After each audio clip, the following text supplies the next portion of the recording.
Good day, Al. Hey, How are you? how's it? Oh, we back, eh? Yeah, we are. Oh, I've got now a I know smile on my face. you just here to play your nonsense with me and Well, think you can gloat. I think I can gloat. Nah, please, man, I think I can gloat. please, really. So, Yeah, come. it is Okay, basically let's. the brand new Yeah, Cayenne from Porsche. yeah.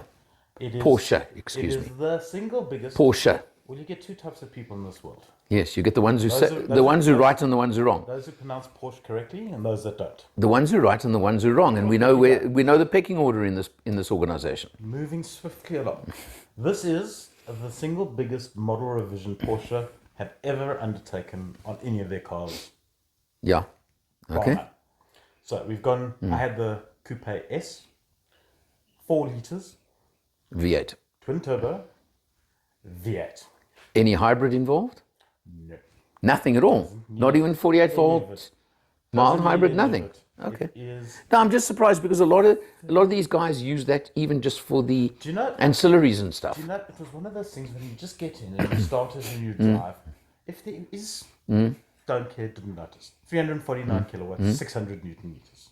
That's all. 8-speed box, which is invisible. Yeah. And the single cleverest box I've ever had.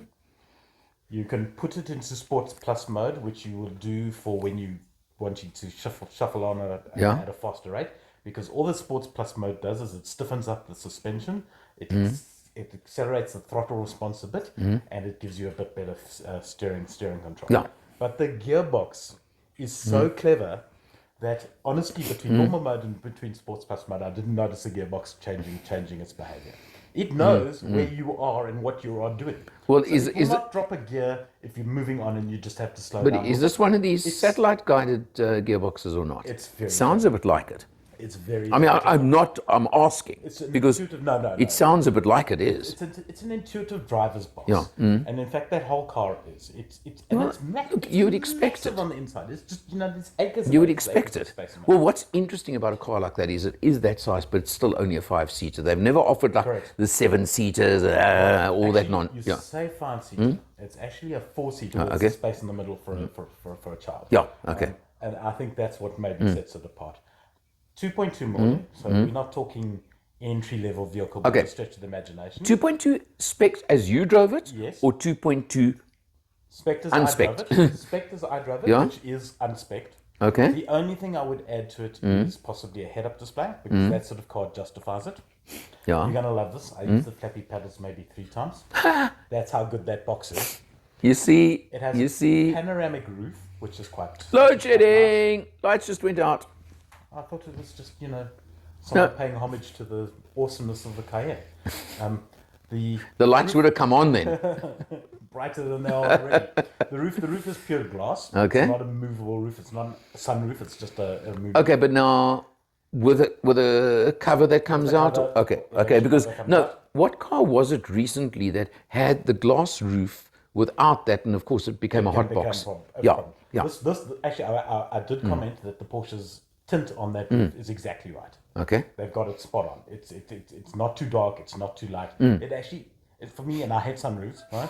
This actually works, which is a pleasant surprise. Yeah. And the only other thing I might add is adaptive cruise control. But again, driving on the highway, I didn't use cruise control. It's not that sort of car. It's not that where sort you of car, would- but now you see. Now wait, I'm going to say to you, sorry, and Porsche, please take me the right way. At 2.2 million on a top level, top spec, whatever, I actually would expect adaptive cruise control to be standard. Sorry. You get electric. I'm You sorry. get electric seats on the passenger seat that have a full memory function. Okay, exactly. But, Which is but nice. this is where I'm saying Yeah. something like that. It was one of those. Come on. It's a little unexpected, but Yeah. what's interesting about the coupe is it has more toys than the standard car at the same price. Mm-hmm. Yeah, So but- it's No, but you are no. getting value there. I agree, but sorry, now I'm putting my valid. marketing hat on, not just my motoring hat. Yeah. If this was me, now I don't know how much extra the adaptive cruise control is. Have you got an idea on? I didn't. I'm too scared Okay, to ask. but now let's just say it's even 100,000 rand. Yeah. Okay, the guy who's buying that Cayenne S coupe Do you think he would balk if the price was 2.3 instead of 2.2 and it actually had it instead of it being an extra? It just smells wrong to me. I'm sorry. It just smells wrong.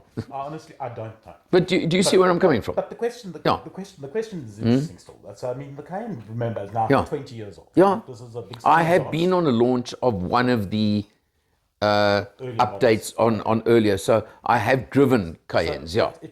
It's 20 years old, right? At the time it was launched, it was the third model Porsche's.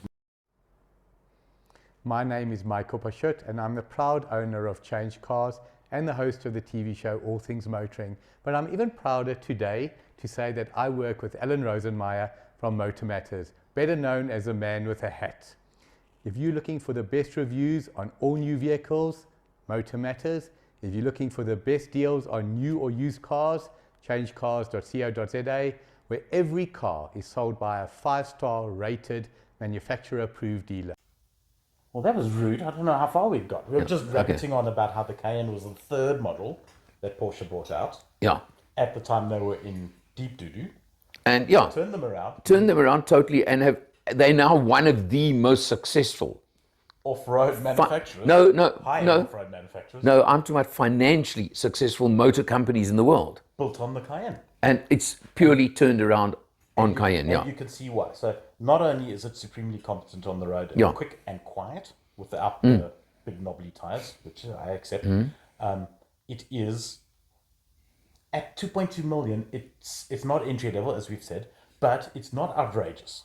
So now, if you're going to spec some other equivalents to that same sort of standard, no, it's probably you know what, you're actually you're coming head to head, or if not mind, even better off. Exactly. And in my mind, that's a and no-brainer. Yet you got the Porsche badge, the Porsche name, whatever.